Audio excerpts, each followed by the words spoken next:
Et salut à tous, on se retrouve pour une nouvelle vidéo dans la série du baby-foot. Ça fait quelques mois que j'ai pas sorti de vidéo, mais là vous allez voir, j'ai bien avancé.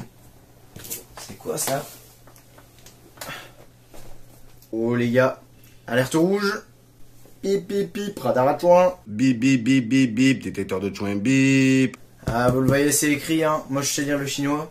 Ça veut dire nique sa race le baby-foot. Là c'est du lourd. Je crois que je viens de recevoir une nouvelle machine et là, le baby-foot tant pis, hein, ça sera la prochaine fois, mais je crois qu'il va falloir faire bien de la place sur le bureau et on est parti pour un petit unboxing.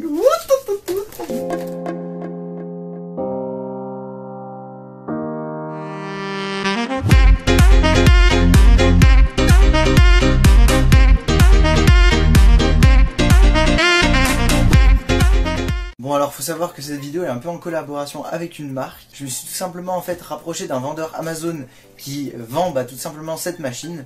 Je vais donc proposer de faire une vidéo pour lui en échange d'une réduction sur le produit. Il a donc accepté de me faire confiance et pour ça je lui en remercie grandement. Je vous mettrai le lien du produit dans la description et je serai 100% honnête avec vous si ce produit est bien ou mal. Bon allez, trêve de mystère, c'est une CNC.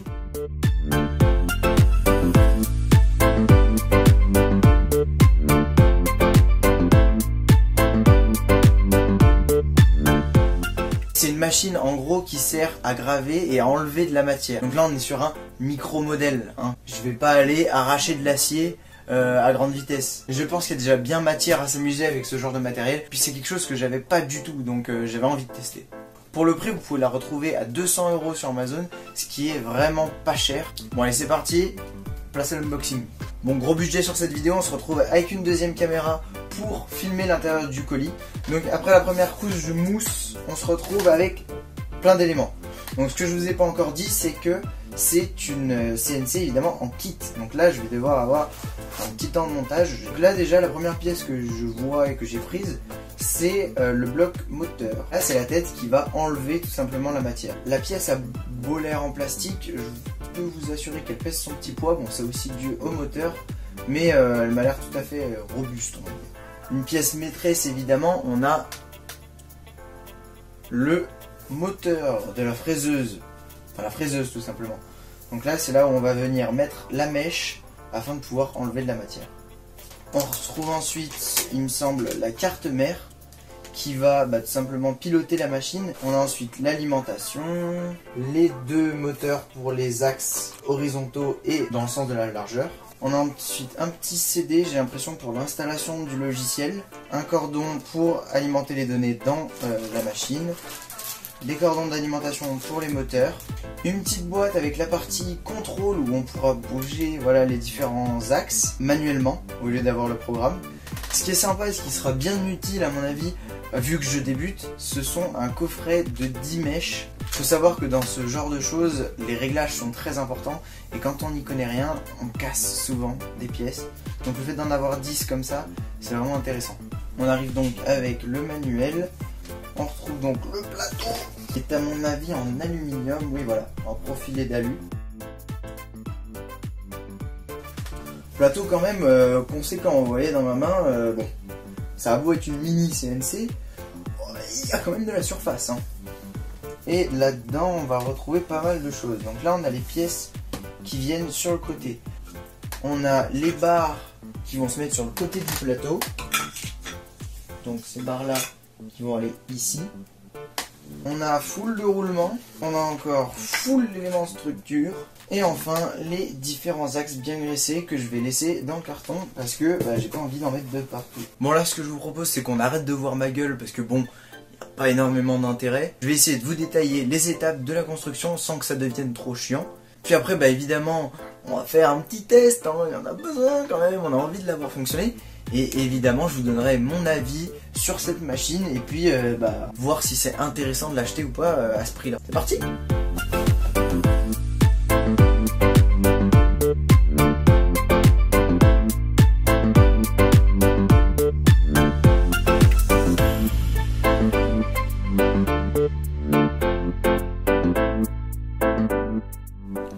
Bon, maintenant que la première étape c'est fait, et c'était plutôt simple, ça m'a pris 5 minutes, hein, on va passer à la deuxième qui a l'air nettement plus compliqué.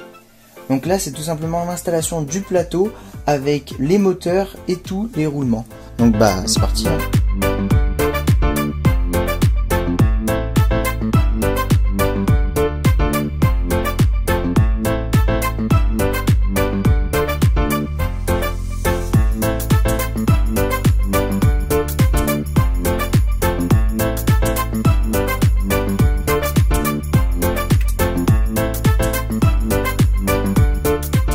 Donc après avoir galéré un peu plus que la première étape, ça fait à peu près 40 minutes que je suis sur le montage. J'ai tout simplement fixé donc les deux traverses de soutien dans la première étape avec les roulements linéaires. J'ai fixé donc là l'axe du moteur, le moteur en lui-même et donc le plateau sur le tout. La troisième étape, ça va être simplement de fixer un des bras sur le côté et la quatrième, ça va être de fixer toute la tête moteur. Allez, c'est parti.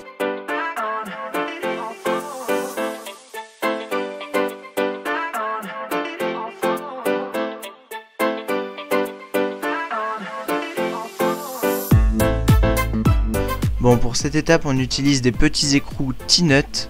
Donc ces écrous sont glissés dans le rail et lors du serrage, en fait, ils vont venir tourner et se plaquer contre le rail et la plaque et ça va tout simplement les fixer ensemble. Ok, donc là, après pas mal de temps de montage, on arrive à quelque chose qui ressemble au résultat. Donc là, on a bien l'axe branché au moteur qui pilote, vous voyez, c'est léger, le déplacement de la tête. Et là, on a l'axe qui pilote le déplacement du plateau. Donc bien relié au moteur derrière. On a ici le moteur qui fait descendre et monter la tête. Hop. Vous voyez bouger. Maintenant, les étapes qui nous restent, c'est installer la planche circuit, simplement, et installer évidemment la fraise. Ensuite, on va devoir câbler tout ça et on passera sur l'ordi tout simplement pour tout ce qui est la partie logiciel et programmation de la machine. C'est parti! Et voilà, on se retrouve une fois tout monté. J'ai installé du coup le petit contrôleur qui me permet de la piloter du coup hors line. Et on peut dire que tout marche, hein. Donc ça c'est la fraise qui tourne ici. On a l'axe Y qui est le plateau. Voilà. On a l'axe X qui est la tête. Voilà. Dans son déplacement vertical. Horizontal, pardon.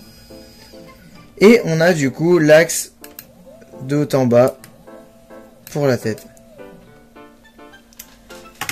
Bon, pourquoi on est un peu dans cette position inconfortable? Ce qu'il faut pour démarrer la machine, et puis vu que je ne maîtrise pas encore le logiciel, c'est être relié en direct. Comme je vous l'ai dit, sur la machine, il existe un contrôleur offline. Donc ça peut permettre en fait d'enregistrer sur une carte SD le programme qu'on veut faire et de piloter direct la machine sans avoir besoin de brancher au PC. Or là, je ne maîtrise pas du tout le programme ni le logiciel, donc du coup je préfère être branché en direct et pouvoir arrêter le programme à tout moment, simplement. Donc c'est pour ça que là, il y a la machine qui est rangée et il y a le PC qui est juste à côté, et vu que le câble n'est pas hyper long, parce qu'il y a un petit point négatif, je suis obligé d'être à côté. Donc là on se retrouve sur le PC. Donc là en fait la machine est en position, j'ai déjà fait 2 tests et on va pouvoir du coup faire le troisième ensemble. Donc là je vais vous mettre directement la vue sur la machine parce que bon, ma gueule, on s'en bat un peu les... Donc je peux la déplacer de gauche à droite simplement. Bon là je peux aussi augmenter le pas. Hop, par exemple on se met à 5. On voit que la machine se déplace bien plus vite. Donc là il faut que je me mette sur une zone où rien n'aura été gravé. Voilà, là on peut voir qu'ici il n'y a aucun problème. Et donc je vais pouvoir commencer la gravure. Donc je mets en route avec ce bouton la mèche. Je lui dis que son origine c'est ici, au niveau des XYZ. Et ensuite je la baisse dans la matière. Là on va essayer de la remonter un petit peu. Voilà, là ça me paraît pas mal.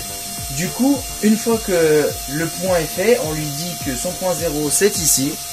Et ben on scène le programme tout simplement dans la CNC, elle va pouvoir démarrer le programme.